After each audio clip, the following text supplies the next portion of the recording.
Livre d'Esther. Texte de la Bible catholique Crampon. Enregistrement par mission-web.com. Ce livre comporte des passages que l'on ne retrouve que dans les manuscrits grecs. Le traducteur les a regroupés sous les chapitres 11 à 16, avec indication du lieu où il faut les lire. Pour simplifier l'écoute, ces passages seront lus à leur emplacement sans mention particulière. Je renvoie l'auditeur à la version écrite pour voir exactement quels sont ces passages et leur contenu. Chapitre 1. La seconde année du règne d'Assuréus, le grand roi, le premier jour du mois de Nisan, Mardochée, fils de Jaïr, fils de Séméi, fils de Cis, de la tribu de Benjamin, eut un songe. C'était un juif qui demeurait dans la ville de Suse, homme illustre et attaché à la cour du roi. Il était du nombre des captifs que Nabuchodonosor, roi de Babylone, avait transportés de Jérusalem avec Jéconias, roi de Juda.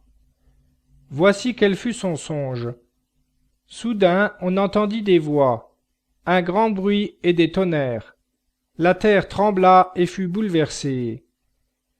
Puis soudain 2 grands dragons s'avancèrent, tous 2 prêts à combattre.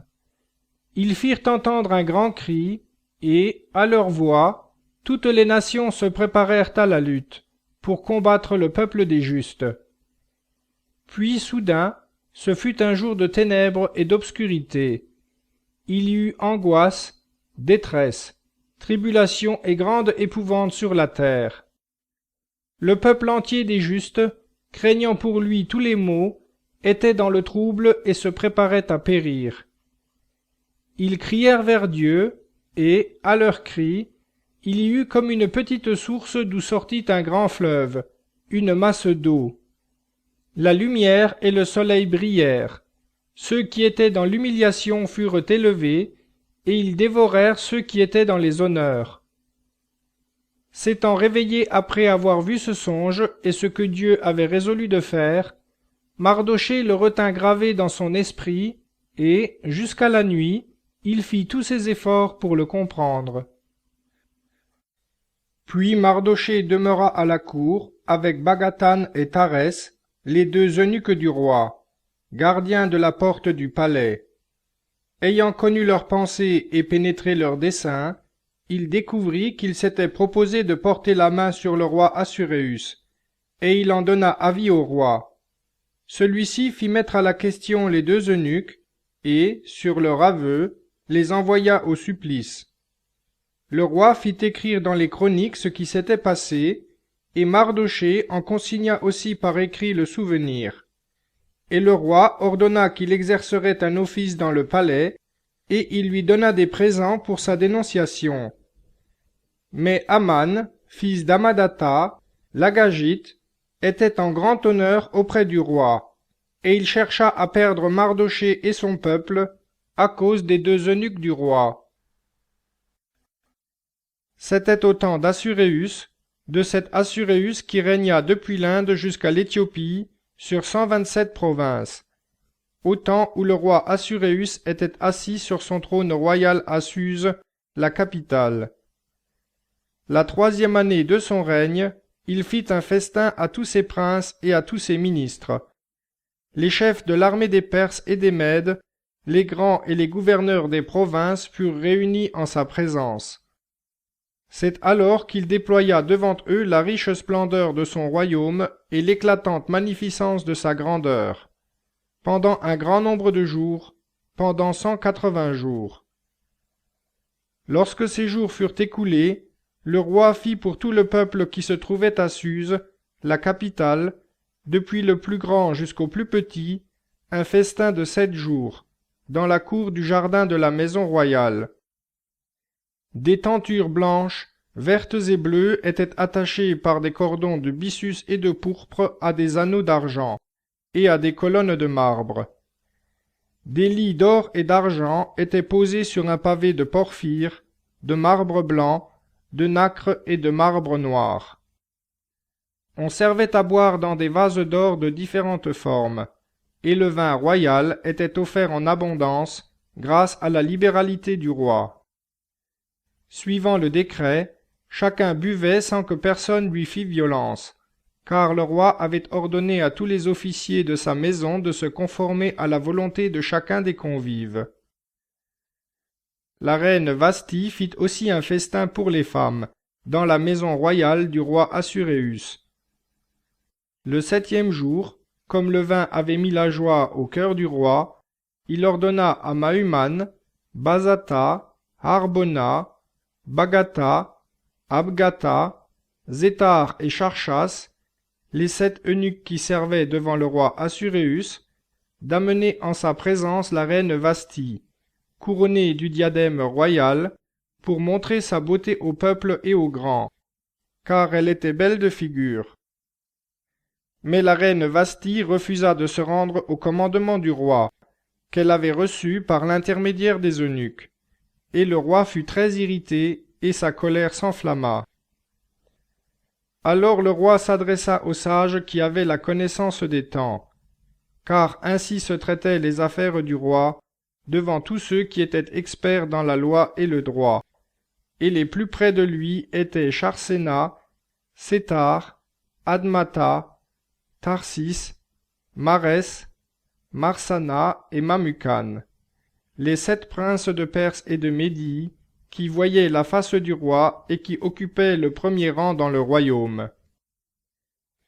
Quelle loi, dit-il, doit-on appliquer à la reine Vasthi pour n'avoir pas exécuté l'ordre du roi Assuréus, qu'il lui a donné par l'intermédiaire des eunuques? Mamucan répondit devant le roi et les princes. Ce n'est pas seulement à l'égard du roi que la reine Vasthi a mal agi, mais aussi envers tous les princes et tous les peuples qui sont dans toutes les provinces du roi Assuréus. Car l'action de la reine viendra à la connaissance de toutes les femmes, et les portera à mépriser leurs maris. Elles diront: Le roi Assuréus avait ordonné qu'on amenât en sa présence la reine Vasthi, et elle n'y est point allée. Et dès aujourd'hui, les princesses de Perse et de Médie, qui auront appris l'action de la reine, la citeront à tous les princes du roi, et il en résultera beaucoup de mépris et de colère.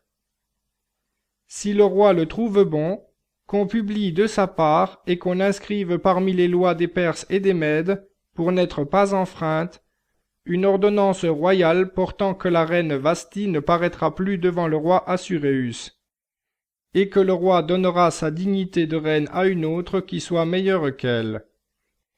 Et quand l'édit du roi sera connu dans tout son royaume, qui est vaste, toutes les femmes rendront honneur à leur mari, depuis le plus grand jusqu'au plus petit.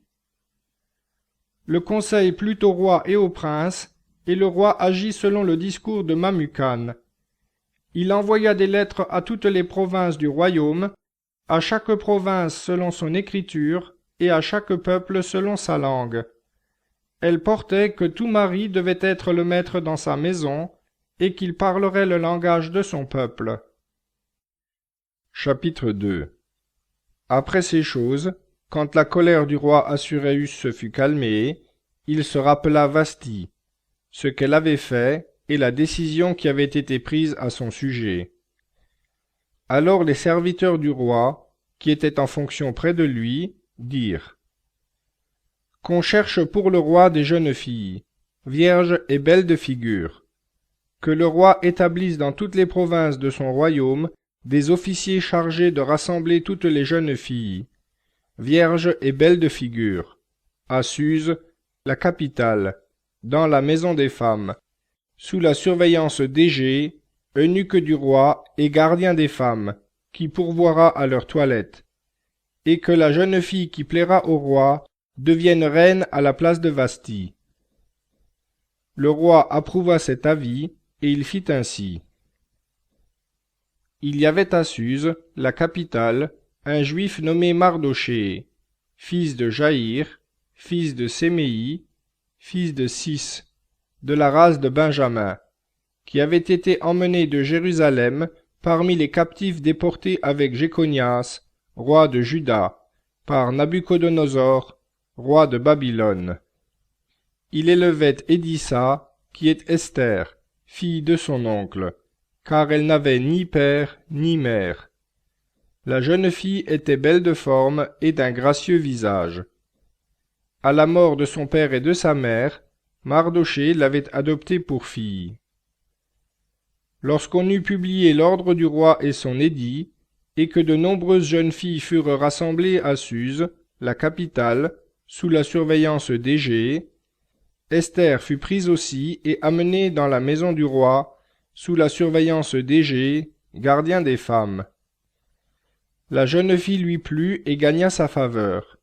Il s'empressa de lui fournir les choses nécessaires à sa toilette et à sa subsistance, de lui donner 7 jeunes filles choisies dans la maison du roi, et il la fit passer avec elle dans le meilleur appartement de la maison des femmes.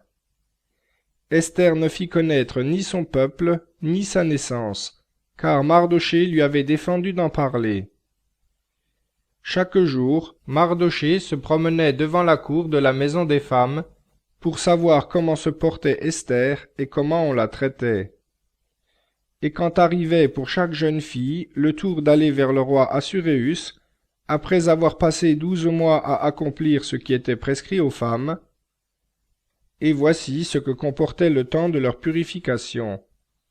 Pendant 6 mois, elles se purifiaient avec de l'huile de myrrhe, et pendant 6 mois avec des aromates et des parfums en usage parmi les femmes.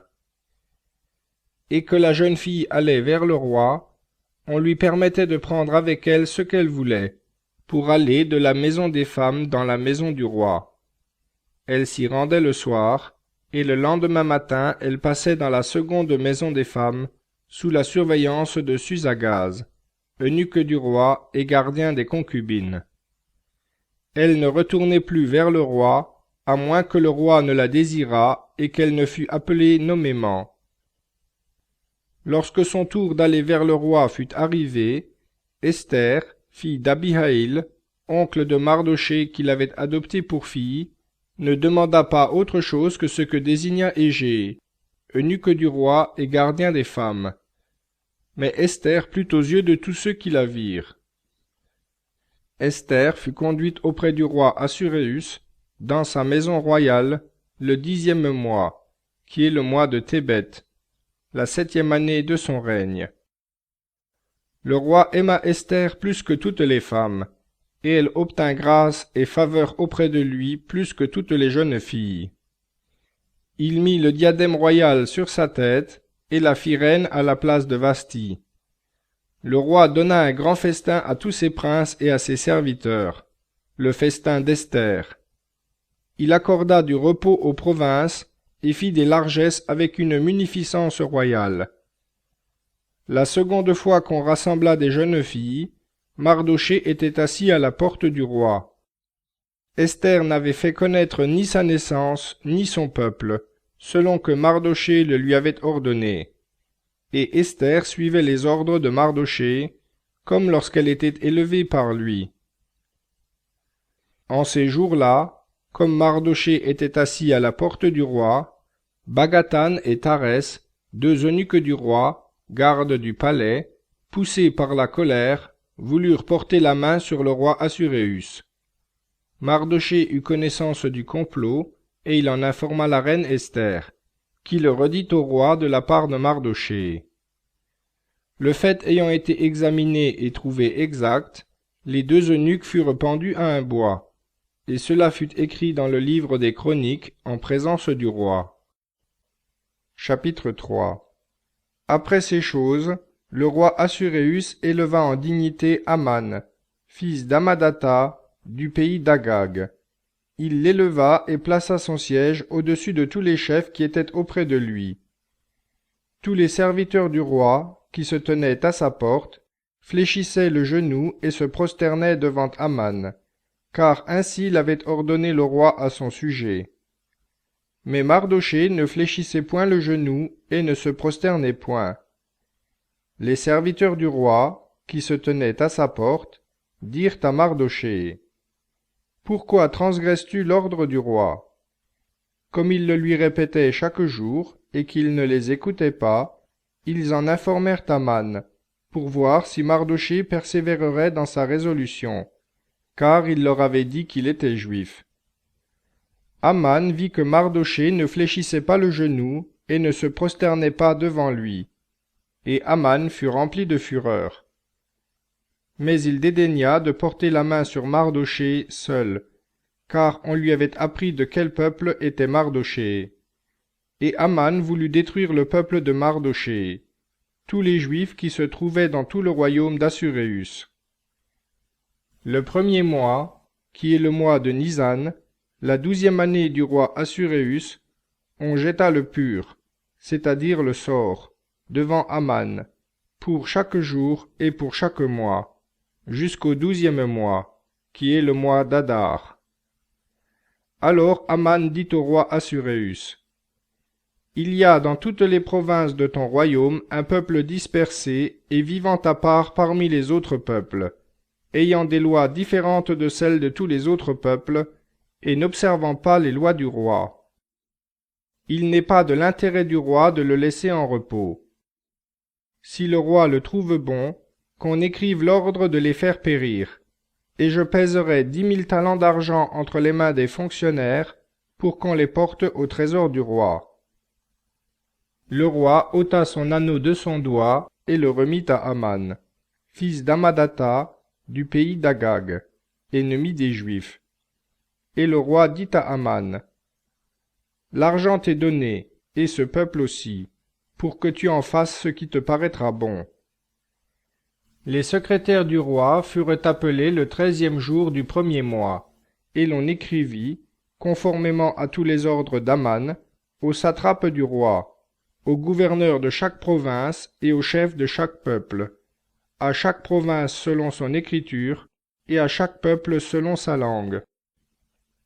Ce fut au nom du roi Assuréus que l'on écrivit, et on scella l'édit avec l'anneau royal.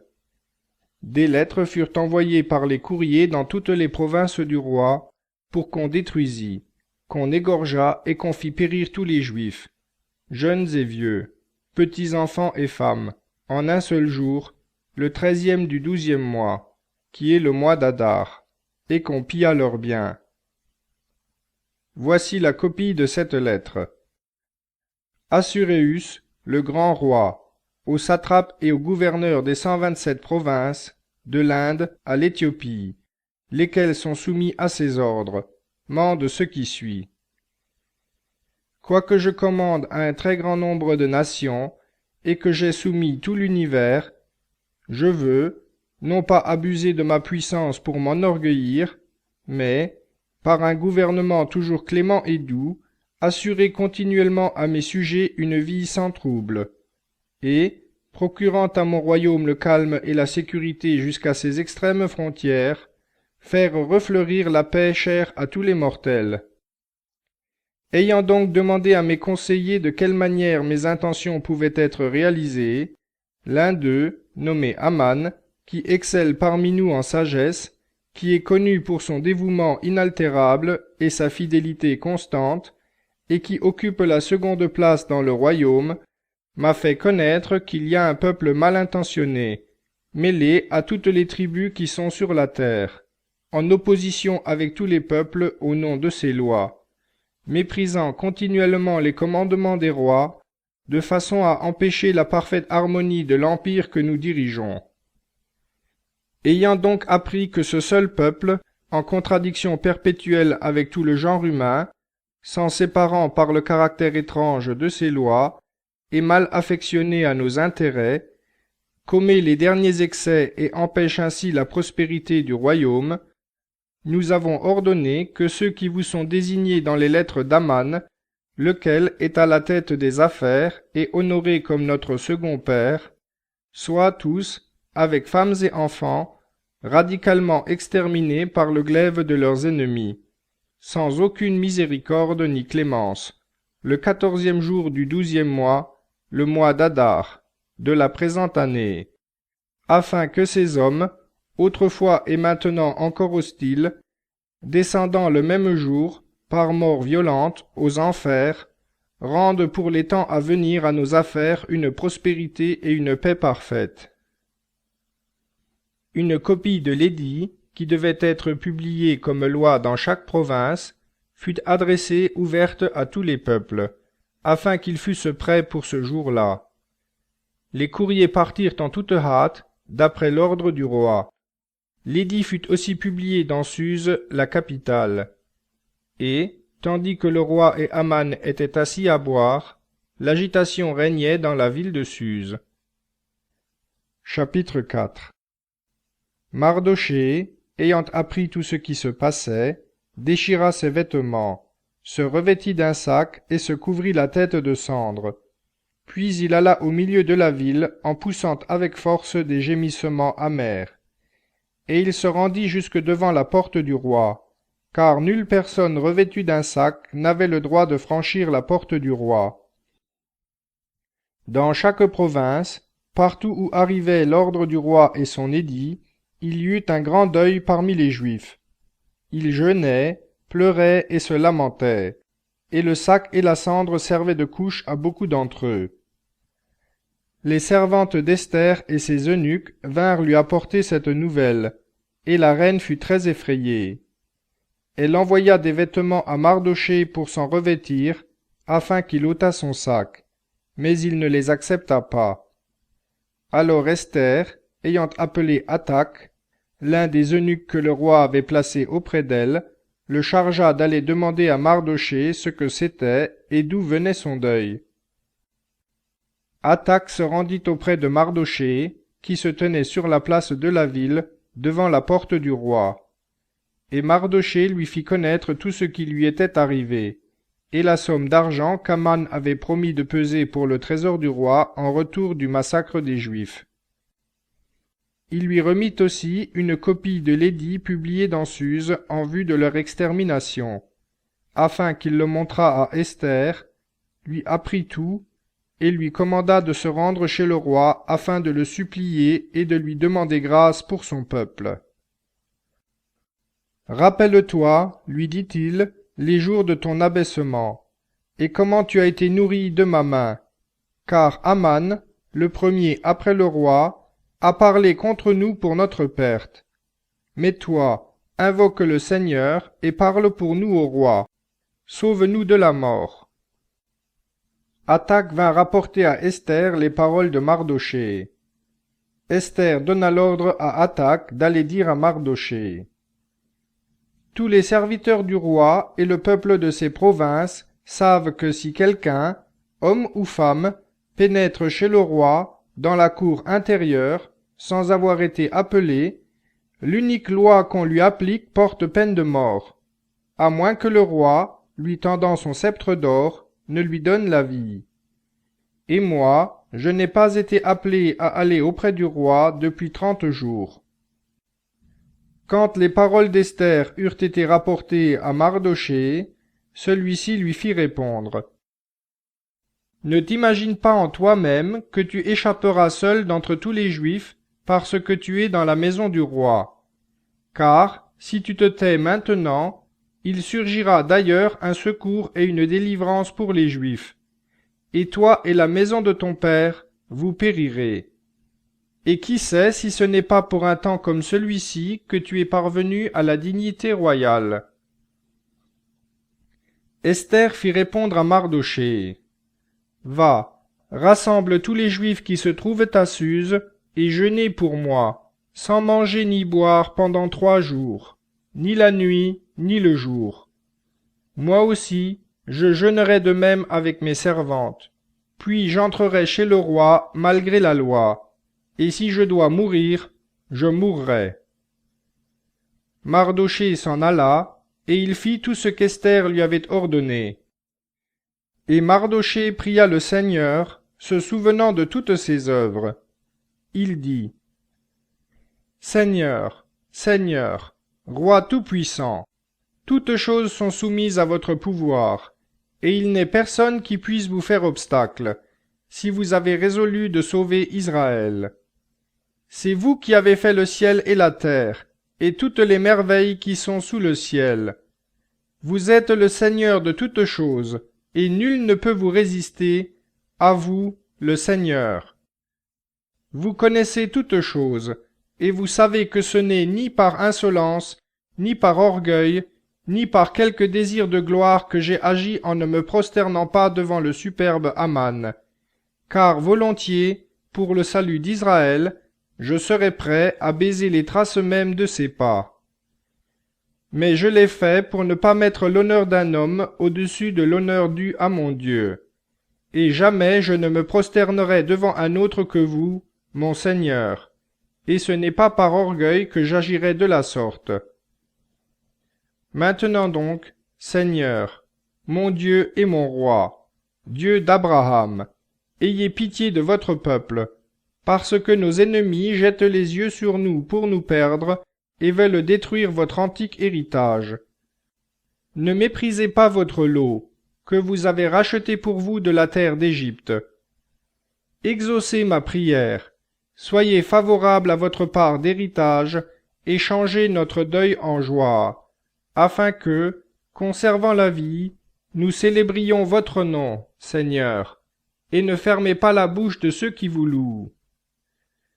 Tout Israël cria aussi vers le Seigneur de toutes ses forces, car ils avaient la mort devant les yeux. La reine Esther aussi, se sentant placée en un extrême péril de mort, eut recours au Seigneur. Quittant ses vêtements splendides, elle prit des habits d'angoisse et de deuil. À la place de ses parfums précieux, elle se couvrit la tête de cendres et de poussière, affligea durement son corps, et s'arrachant les cheveux, elle en remplissait tous les lieux où elle avait coutume de se livrer à la joie. Et elle adressa cette prière au Seigneur, Dieu d'Israël. Mon Seigneur, qui êtes seul notre roi, assistez-moi dans mon délaissement, moi qui n'ai d'autre secours que vous, car le danger qui me menace, je le touche déjà de mes mains.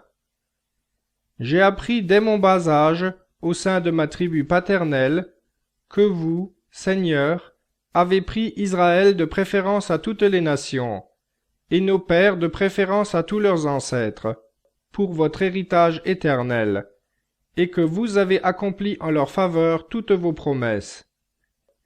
Et maintenant, nous avons péché en votre présence, et vous nous avez livrés aux mains de nos ennemis, parce que nous avons rendu hommage à leur Dieu. Vous êtes juste, Seigneur. Et maintenant, il ne leur suffit plus de faire peser sur nous une amère servitude, mais ils ont mis leurs mains dans les mains de leurs idoles, pour faire serment d'abolir les décrets de votre bouche, d'anéantir votre héritage, de fermer la bouche de ceux qui vous louent, et d'éteindre la gloire de votre temple et de votre autel, afin que s'ouvre la bouche des nations, pour louer la puissance des idoles et célébrer à jamais un roi de chair.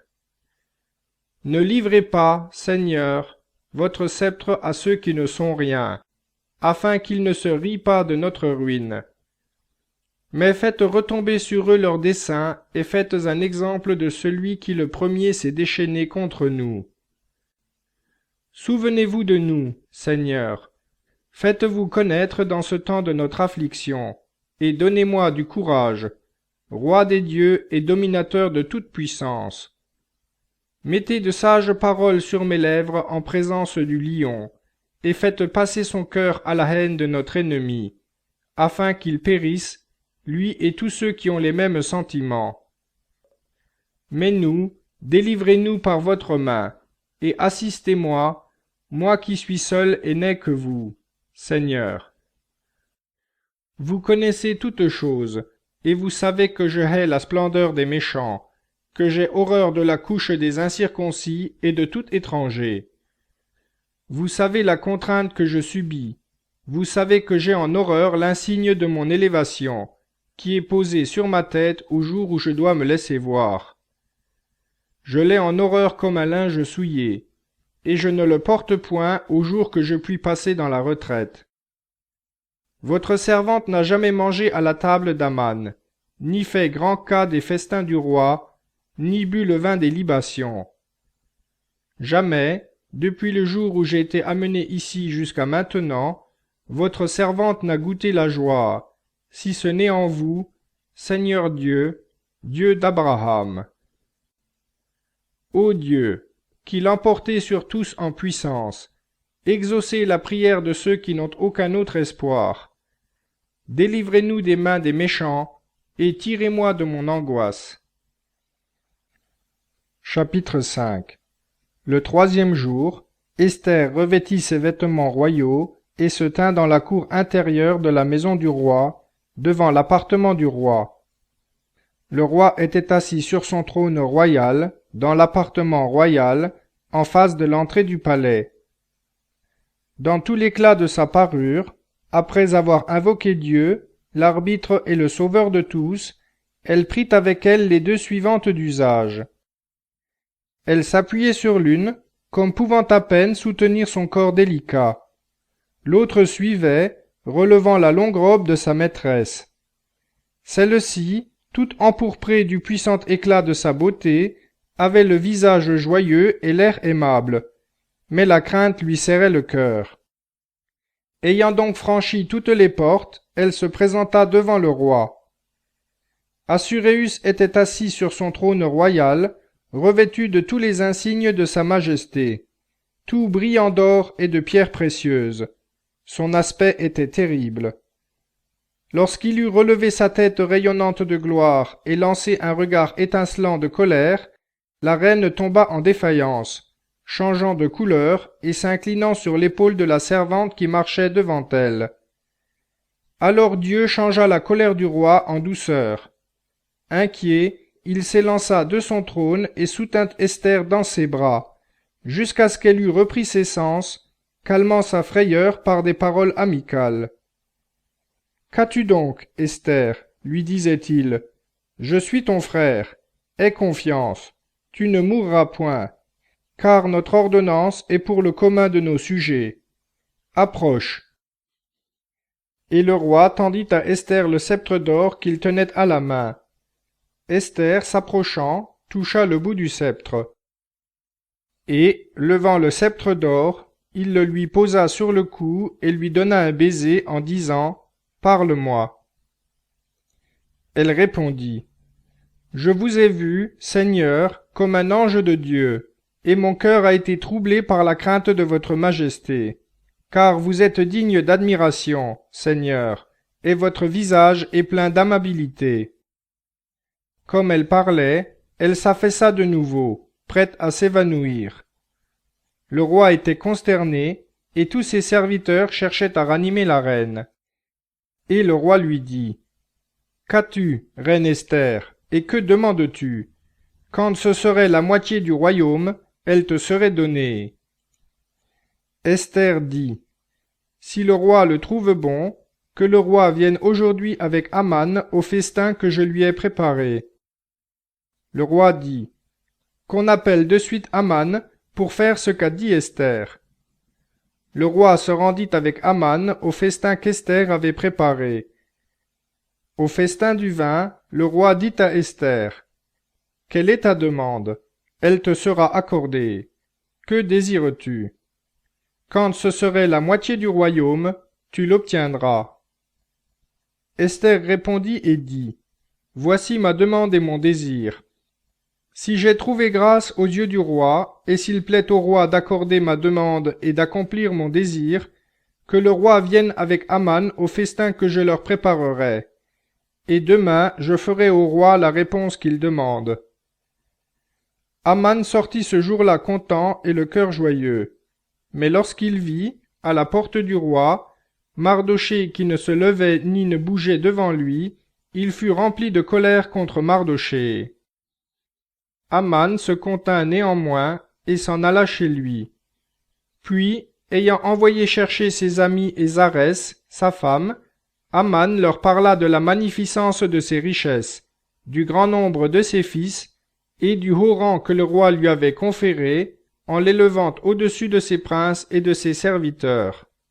« Je suis même le seul, ajouta-t-il, que la reine Esther ait admis avec le roi au festin qu'elle a préparé, et je suis encore invité pour demain chez elle avec le roi. Mais tout cela ne peut me suffire, aussi longtemps que je verrai Mardochée, le Juif, assis à la porte du roi. » Zarès, sa femme, et tous ses amis lui dirent, qu'on prépare un bois haut de 50 coudées, et demain matin demande au roi qu'on y pende Mardochée, et tu iras joyeux au festin avec le roi. » Cet avis plut à Aman, et il fit préparer le bois. Chapitre 6. Cette nuit-là, le roi, ne pouvant trouver le sommeil, se fit apporter le livre des Annales, les Chroniques. On en fit lecture devant le roi, et l'on trouva le récit de la révélation que Mardochée avait faite au sujet de Bagathan et de Tarès, les deux eunuques du roi, gardes du palais, qui avaient voulu porter la main sur le roi Assuérus. Le roi dit: « Quelle marque d'honneur et quelle dignité a-t-on donné à Mardochée pour cela? » « Il n'en a reçu aucune, » répondirent les serviteurs du roi qui étaient en fonction près de lui. Et le roi dit: « Qui est dans la cour? » Or Aman était venu dans la cour extérieure de la maison du roi pour demander au roi de faire pendre Mardochée au bois qu'il avait préparé pour lui. Les serviteurs du roi lui répondirent: « C'est Aman qui se tient dans la cour. » Et le roi dit: « Qu'il entre. » Aman étant entré, le roi lui dit: « Que faut-il faire pour l'homme que le roi veut honorer? » Aman se dit en lui-même: « Quel autre le roi voudrait-il honorer de préférence à moi? » Et Aman dit au roi: « Pour l'homme que le roi veut honorer, il faut prendre un vêtement royal dont le roi s'est revêtu, et un cheval que le roi a monté et sur la tête duquel est posée une couronne royale. Remettre ce vêtement et ce cheval à l'un des principaux chefs du roi, puis revêtir l'homme que le roi veut honorer, le promener à cheval à travers la place de la ville, et crier devant lui: « C'est ainsi qu'il est fait à l'homme que le roi veut honorer. » Le roi dit à Aman: « Prends sans tarder le vêtement et le cheval, ainsi que tu l'as dit, et fais ainsi pour Mardochée, le Juif, qui est assis à la porte du roi. Ne néglige rien de tout ce que tu as indiqué. » Aman prit le vêtement et le cheval, il revêtit Mardochée et le promena à cheval à travers la place de la ville, en criant devant lui: « C'est ainsi que l'on fait à l'homme que le roi veut honorer. » Mardochée retourna à la porte du roi, et Aman se hâta de se rendre chez lui, désolé et la tête voilée. Aman raconta à Zarès, sa femme, et à tous ses amis tout ce qui lui était arrivé. Ses sages et sa femme Zarès lui dirent: « Si Mardochée, devant lequel tu as commencé de tomber, est de la race des Juifs, tu ne pourras rien contre lui, mais tu succomberas certainement devant lui. » Comme il lui parlait encore, les eunuques du roi arrivèrent et emmenèrent en hâte Aman au festin qu'Esther avait préparé. Chapitre 7. Le roi et Aman allèrent au festin d'Esther.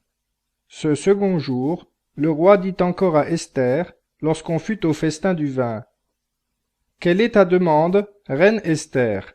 Elle te sera accordée. Quel est ton désir?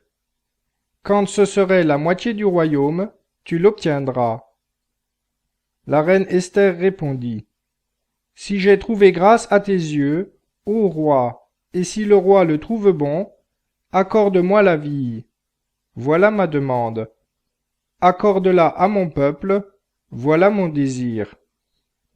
Car nous sommes vendus, moi et mon peuple, pour être détruits, égorgés, anéantis. Encore si nous étions vendus pour devenir esclaves et servantes, je me tairais. Mais maintenant, l'oppresseur ne peut compenser le dommage fait au roi. » Le roi Assuérus, prenant la parole, dit à la reine Esther: « Qui est-il et où est-il celui que son cœur pousse à agir ainsi? » Esther répondit: « L'oppresseur, l'ennemi, c'est Aman, ce méchant. » Aman fut saisi d'effroi en présence du roi et de la reine. Le roi, dans sa colère, se leva et quitta le festin du vin pour aller dans le jardin du palais. Et Aman resta pour demander grâce de la vie à la reine Esther, car il voyait bien que, du côté du roi, sa perte était assurée. Lorsque le roi revint du jardin du palais dans la salle du festin du vin, il vit Aman qui s'était prosterné sur le lit sur lequel était Esther. Et le roi dit: « Quoi? Ferait-il violence à la reine chez moi, dans le palais ?» Cette parole était à peine sortie de la bouche du roi, qu'on voit là le visage d'Aman. Harbona, l'un des eunuques, dit devant le roi: « Voici que le bois préparé par Aman pour Mardochée, qui a parlé pour le bien du roi, est dressé dans la maison d'Aman, à une hauteur de 50 coudées. » Le roi dit: « Qu'on y pende Aman. » Et l'on pendit Aman au bois qu'il avait préparé pour Mardochée. Et la colère du roi s'apaisa. Chapitre 8. Ce même jour, le roi Assuérus donna à la reine Esther la maison d'Aman, l'ennemi des Juifs. Et Mardochée se présenta devant le roi, car Esther avait fait connaître ce qu'il était pour elle. Le roi ôta son anneau, qu'il avait repris à Aman, et le donna à Mardochée. Et Esther établit Mardochée sur la maison d'Aman. Ensuite Esther parla de nouveau en présence du roi. Se jetant à ses pieds, elle le supplia avec larmes d'écarter les effets de la méchanceté d'Aman, du pays d'Agag, et des projets qu'il avait formés contre les Juifs. Le roi tendit le sceptre d'or à Esther, qui se releva et se tint debout devant le roi. « Si le roi le trouve bon, dit-elle, et si j'ai trouvé grâce devant lui, si la chose paraît convenable au roi, et si je suis agréable à ses yeux, qu'on écrive pour révoquer les lettres conçues par Aman, fils d'Amadatha, du pays d'Agag, et écrites par lui dans le but de faire périr les Juifs qui sont dans toutes les provinces du roi. Car comment pourrais-je voir le malheur qui atteindrait mon peuple, et comment pourrais-je voir l'extermination de ma race? » Le roi Assuérus dit à la reine Esther et au juif Mardochée: « Voici que j'ai donné à Esther la maison d'Aman, et il a été pendu au bois pour avoir étendu la main contre les Juifs. Vous, écrivez en faveur des Juifs comme il vous plaira, au nom du roi, et scellez avec l'anneau du roi. Car une lettre écrite au nom du roi et scellée avec l'anneau royal ne peut être révoquée. » Les secrétaires du roi furent alors appelés, le 23e jour du 3e mois, qui est le mois de Sivan, et l'on écrivit, conformément à tout ce qu'ordonna Mardochée, aux Juifs, aux satrapes, aux gouverneurs et aux chefs des provinces, des 127 provinces situées de l'Inde à l'Éthiopie, à chaque province selon son écriture, à chaque peuple selon sa langue, et aux Juifs selon leur écriture et selon leur langue. On écrivit au nom du roi Assuérus, et l'on scella avec l'anneau royal. On expédia les lettres par l'intermédiaire de courriers à cheval, montés sur des coursiers de l'État, provenant des haras du roi. Par ces lettres, le roi permettait aux Juifs, en quelque ville qu'ils fussent, de se rassembler et de défendre leur vie, de détruire, de tuer et de faire périr, avec leurs petits-enfants et leurs femmes, les troupes de chaque peuple et de chaque province qui les attaquerait, et de livrer leurs biens au pillage. Et cela en un seul jour, dans toutes les provinces du roi Assuérus, le 13e jour du 12e mois, qui est le mois d'Adar. Ce qui suit est la copie de cette lettre. Assuérus, le grand roi, aux satrapes et aux chefs des 127 provinces, de l'Inde à l'Éthiopie, et à ceux qui ont à cœur nos intérêts. Salut.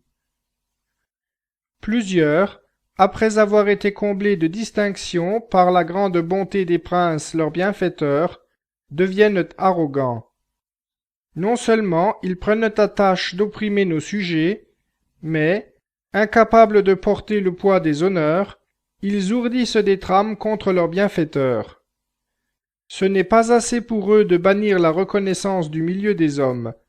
Enflés par le fastueux éclat d'une fortune inaccoutumée, ils vont jusqu'à se persuader qu'ils pourront échapper à la justice vengeresse de Dieu, qui toujours voit toutes choses. Maintes et maintes fois, le langage artificieux des hommes que l'amitié des princes avait chargés d'administrer les affaires a engagé dans d'irrémédiables maux ceux qui étaient à la tête des empires, en les rendant complices de l'effusion du sang innocent. Les fallacieux mensonges de la malice trompant ainsi la bienveillante simplicité des gouvernants. Et ce n'est pas seulement dans les anciennes histoires, comme nous venons de le rappeler, que vous pourrez voir des actes impies dus à l'influence pestilentielle de ceux qui exercent indignement le pouvoir. Vous le pourrez mieux encore en examinant ce qui se passe auprès de vous. Il nous faut donc pourvoir à l'avenir, afin d'assurer, en faveur de tous les hommes, la tranquillité et la paix du royaume, opérant les changements nécessaires et jugeant avec prudence les choses qui se présentent à nous, afin d'y faire face avec une constante équité.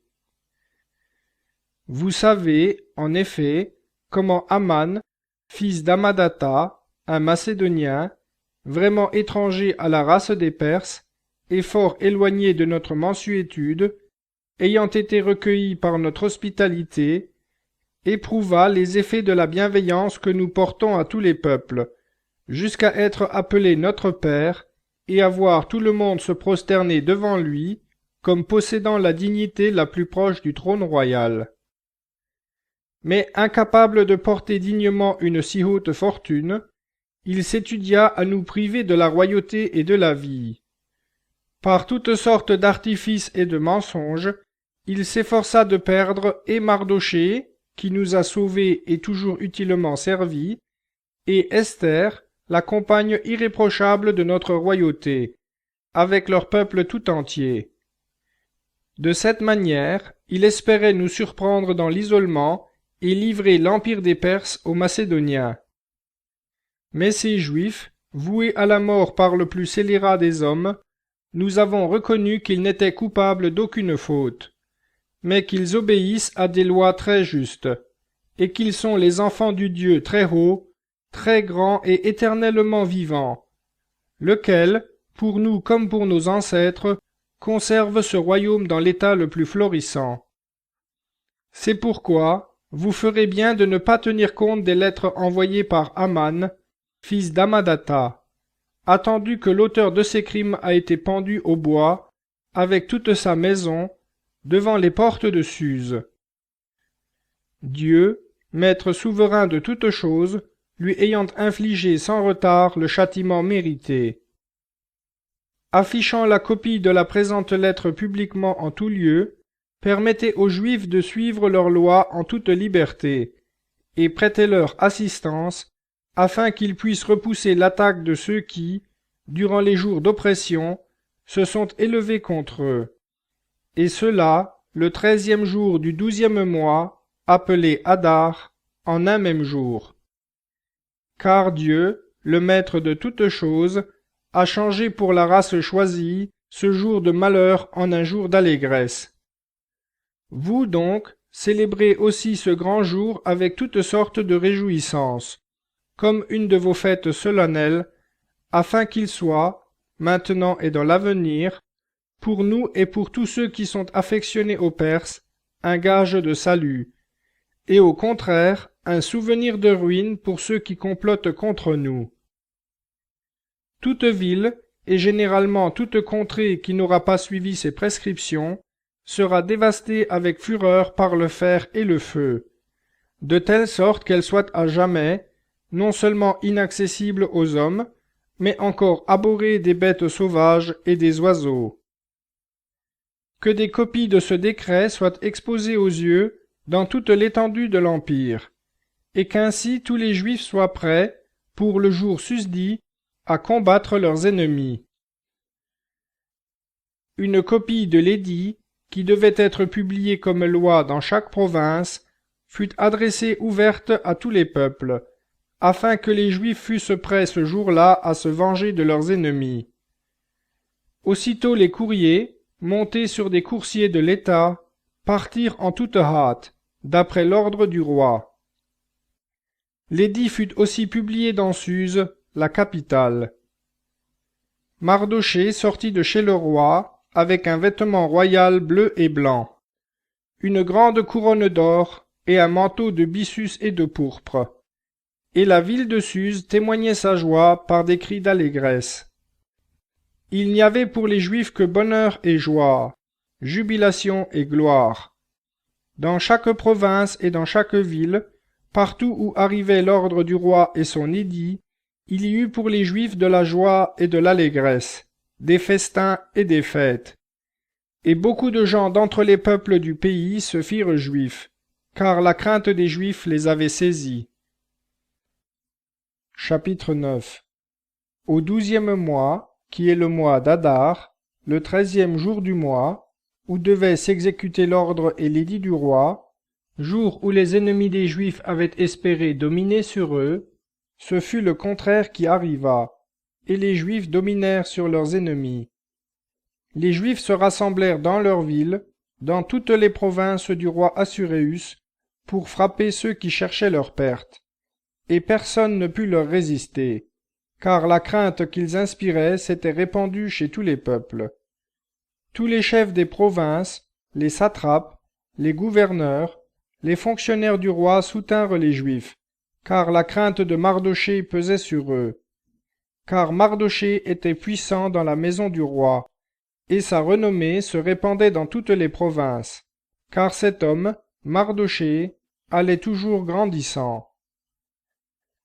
Les Juifs frappèrent donc à coups d'épée tous leurs ennemis. Ce fut un massacre et une destruction. Ils traitèrent comme il leur plut ceux qui leur étaient hostiles. Dans Suse, la capitale, les Juifs tuèrent et firent périr 500 hommes, et ils massacrèrent Farsandata, Delphon, Esphata, Phorata, Adalia, Aridata, Fermesta, Arisaï, Aridaï et Jézata, les 10 fils d'Aman, fils d'Amadata, l'ennemi des Juifs. Mais ils ne mirent pas la main au pillage. Le jour même, le nombre de ceux qui avaient été tués dans Suse, la capitale, parvint à la connaissance du roi. Et le roi dit à la reine Esther: Les Juifs ont tué et fait périr dans Suse, la capitale, 500 hommes, et les 10 fils d'Aman. Que n'auront-ils pas fait dans le reste des provinces du roi? Quelle est ta demande? Elle te sera accordée. Quel est ton désir? Il sera accompli. Esther répondit: Si le roi le trouve bon, qu'il soit permis aux Juifs qui sont à Suse d'agir encore demain selon le décret d'aujourd'hui, et que l'on pende au bois les 10 fils d'Aman. Le roi ordonna de faire ainsi, et l'édit fut publié dans Suse. On pendit les 10 fils d'Aman, et les Juifs qui se trouvaient à Suse, s'étant rassemblés de nouveau le 14e jour du mois d'Adar, tuèrent dans Suse 300 hommes, mais ils ne mirent pas la main au pillage. Les autres Juifs qui étaient dans les provinces du roi se rassemblèrent pour défendre leur vie et obtenir que leurs ennemis les laissassent en repos. Ils tuèrent 75 000 de ceux qui leur étaient hostiles, mais ils ne mirent pas la main au pillage. Ces choses arrivèrent le 13e jour du mois d'Adar. Les Juifs se reposèrent le 14e, et ils en firent un jour de festin et de joie. Les Juifs qui se trouvaient à Suse, s'étant rassemblés le 13e et le 14e jour, se reposèrent le 15e, et ils en firent un jour de festin et de joie. C'est pourquoi les Juifs de la campagne, qui habitent des villes sans murailles, font du 14e jour du mois d'Adar un jour de joie, de festin et de fête, où l'on s'envoie des portions les uns aux autres. Mardochée écrivit ces choses, et il envoya des lettres à tous les Juifs qui étaient dans toutes les provinces du roi Assuréus, à ceux qui étaient près comme à ceux qui étaient loin, pour leur enjoindre de célébrer chaque année les 14e et 15e jours du mois d'Adar, comme étant les jours où ils avaient obtenu d'être laissés en repos par leurs ennemis, et le mois où avait été changée leur tristesse en joie et leur deuil en jours de fête. On devait donc faire de ces jours des jours de festin et de joie, où l'on s'envoie des portions les uns aux autres, et où l'on distribue des dons aux indigents. Les Juifs adoptèrent pour usage ce qu'ils avaient déjà commencé à faire et ce que Mardochée leur écrivit.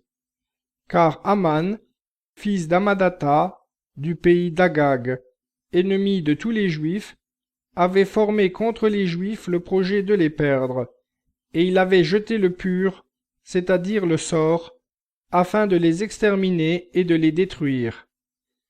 Mais Esther s'étant présentée devant le roi, celui-ci ordonna par écrit de faire retomber sur la tête d'Aman le méchant projet qu'il avait formé contre les Juifs, et on le pendit au bois avec ses fils. C'est pourquoi on appela ces jours Purim, du nom de Pur. Ainsi, d'après tout le contenu de cette lettre, d'après ce qu'ils en avaient eux-mêmes vu et ce qui leur était arrivé, les Juifs établirent et adoptèrent pour eux, pour leurs descendants et pour tous ceux qui s'attacheraient à eux, la coutume irrévocable de célébrer chaque année ces 2 jours, selon le rite prescrit et au temps fixé. Ces jours devaient être rappelés et célébrés, de génération en génération, dans chaque famille, dans chaque province et dans chaque ville. Et ces jours des Purim ne devaient jamais être abolis au milieu des Juifs, ni le souvenir s'en effacer dans leur postérité.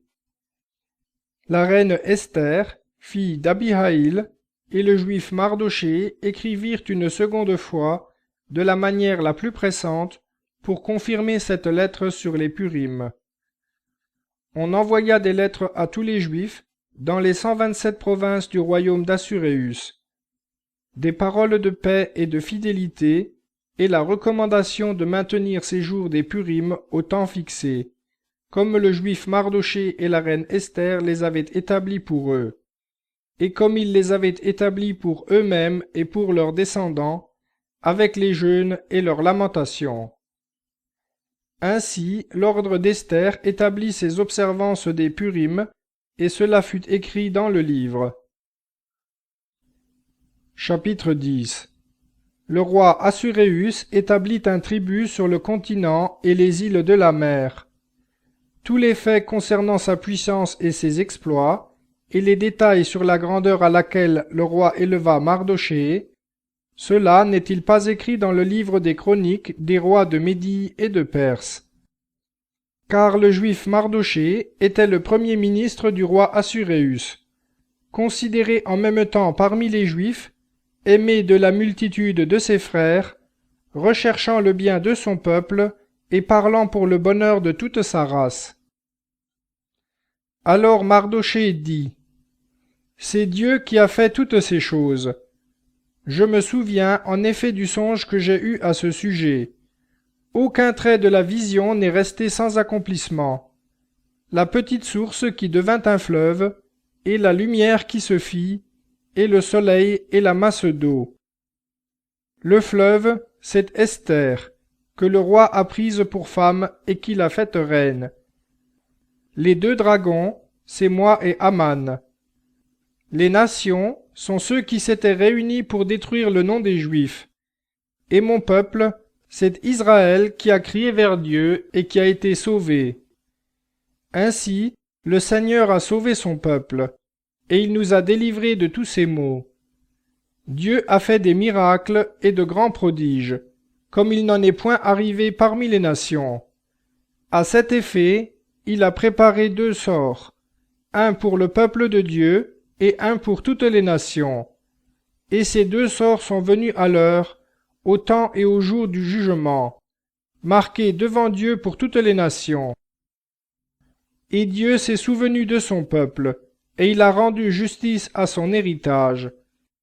Et ces jours du mois d'Adar, le 14e et le 15e de ce mois, seront célébrés par eux en assemblée, avec joie et allégresse devant Dieu, durant les générations à perpétuité, dans Israël, son peuple. La 4e année du règne de Ptolémée et de Cléopâtre, Dosithée, qui se disait prêtre et de la race de Lévi, ainsi que Ptolémée, son fils, apportèrent cette lettre des Frouraïs, qu'ils disent être authentique et avoir été traduite par Lysimaque, fils de Ptolémée, résidant à Jérusalem.